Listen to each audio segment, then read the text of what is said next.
ایک شخص نے چڑیا پکڑنے کے لیے جال بچھایا۔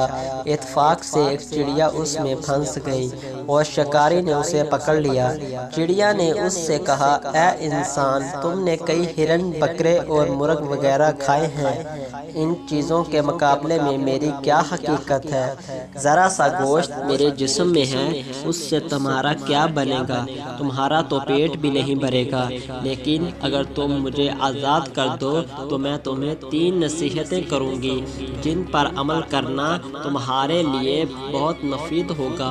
ان میں سے ایک نصیحت تو میں ابھی کروں گی، جبکہ دوسری اس وقت جب تم مجھے چھوڑ دو گے اور میں دیوار پر جا بیٹھوں گی۔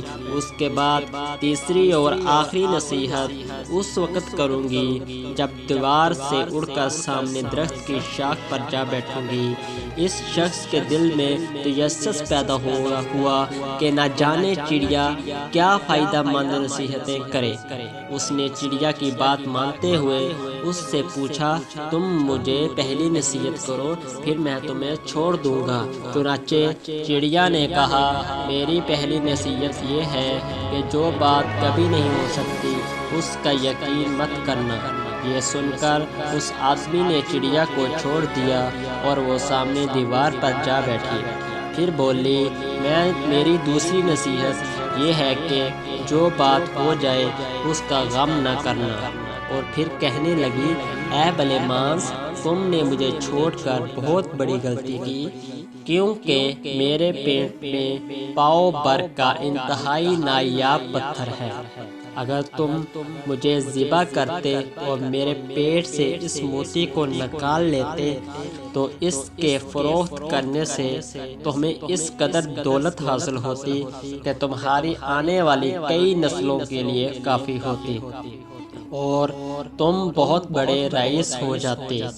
اس شخص نے جو یہ بات سنی تو لگا افسوس کرنے اور پچھتایا کہ اس چڑیا کو چھوڑ کر اپنی زندگی کی بہت بڑی غلطی کی۔ اگر اسے نہ چھوڑتا تو میری نسلیں سنور جاتی۔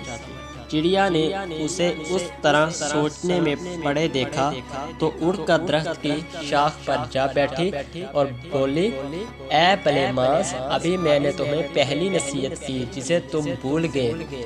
جو بات نہ ہو سکنے والی ہو اس کا ہرگز یقین نہ کرنا۔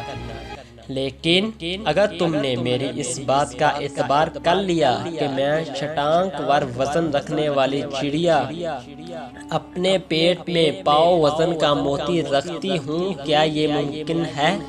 میں نے تمہیں دوسری نصیحت یہ کی تھی کہ جو بات ہو جائے اس کا غم نہ کرنا، مگر تم نے دوسری نصیحت کا بھی کوئی اثر نہیں لیا اور غم میں افسوس میں مبتلا ہو گئے کہ خواہ مجھے جانے دیا۔ تمہیں کوئی بھی نصیحت کرنا بالکل بیکار ہے۔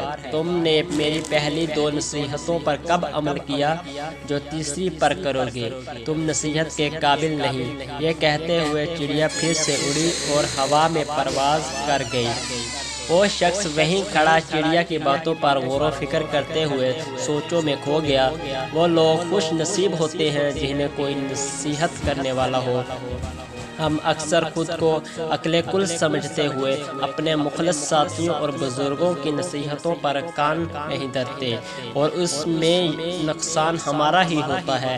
یہ نصیحتیں صرف کہنے کی باتیں نہیں ہوتی کہ کسی نے کہا ہم نے سن لیا، بلکہ دانائی اور دوسروں کے تجربات سے حاصل ہونے والی انمول اثاثے ہیں جو یقیناً ہمارے لیے مشعل راہ ثابت ہو سکتے ہیں اگر ہم ان نصیحتوں پر عمل بھی کریں۔